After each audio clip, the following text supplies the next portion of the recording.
Hay un argumento central de la Iglesia Católica que suele presentarse como su mayor fortaleza, pero cuando lo analizas con cuidado se convierte en su punto más débil. Y si tiras con fuerza de ese hilo, todo el edificio se viene abajo. En este video voy a analizar el texto bíblico que se suele usar para sostener ese argumento y mostrar por qué ni el razonamiento ni el pasaje dicen lo que normalmente se afirma.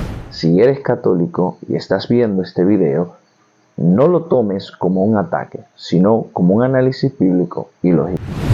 ¿Qué es lo que le da identidad a la Iglesia Católica Romana? ¿Qué es lo que la distingue de otras confesiones cristianas? Hay muchos elementos que pudiéramos mencionar, pero en este video vamos a centrarnos solo en lo fundamental. Voy a analizar dos frases que según la Iglesia Católica la hacen verdadera y la fundamentan. Frase número 1. La Iglesia Católica fue fundada por Cristo en Mateo 16:18. Para ser honesto, este argumento no es más que una falacia de petición de principio. Es decir, se asume como verdadero precisamente aquello que se intenta demostrar. Cuando un católico afirma esto, da por hecho que la iglesia mencionada en el texto es la Iglesia Católica Romana, sin haber demostrado previamente que eso sea así. Al leer Mateo 16:18, uno se da cuenta de que la palabra iglesia sí aparece en el pasaje. Pero el error grave es asumir que esa iglesia es sin más la institución católica romana y el papado. Jesús sí dijo que edificaría su iglesia. Lo que no dijo es que esa iglesia sería la Iglesia Católica Romana ni el papado romano. Pero hay un problema aún más serio con esta frase y casi nadie se da cuenta. Cuando lees detenidamente Mateo 16:18, descubres que hay una palabra que no está en el texto. Y esa palabra es fundar. Jesús nunca dice que va a fundar su iglesia. La palabra que usa es edificar. Fundar y edificar no son lo mismo.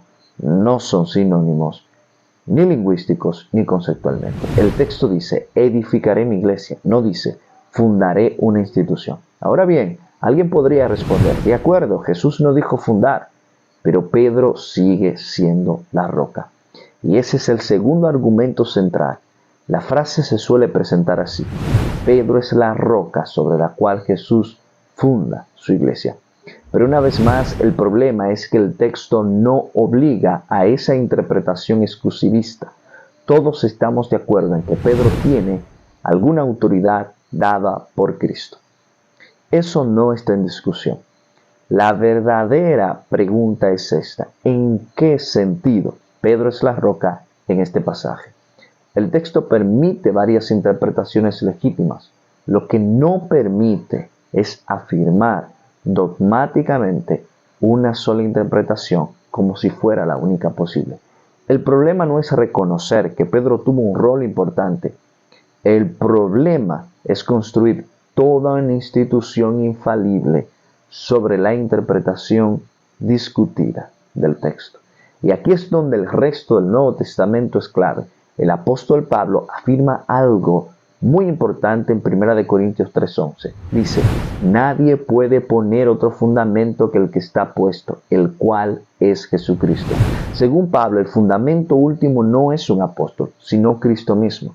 Eso significa que cualquier lectura de Mateo 16 debe armonizar con esta verdad apostólica. Y esto no es una objeción moderna ni protestante. Agustín de Hipona, uno de los padres más importantes y respetados incluso por la propia Iglesia Católica, entendió que la roca no es Pedro como individuo, sino la confesión que Pedro hace de Cristo. Para Agustín, la roca es la verdad confesada, que Jesús es el Cristo, el Hijo del Dios viviente. Esto demuestra algo muy importante. La interpretación romana de Mateo 16 no fue unánime ni obligatoria desde los primeros siglos.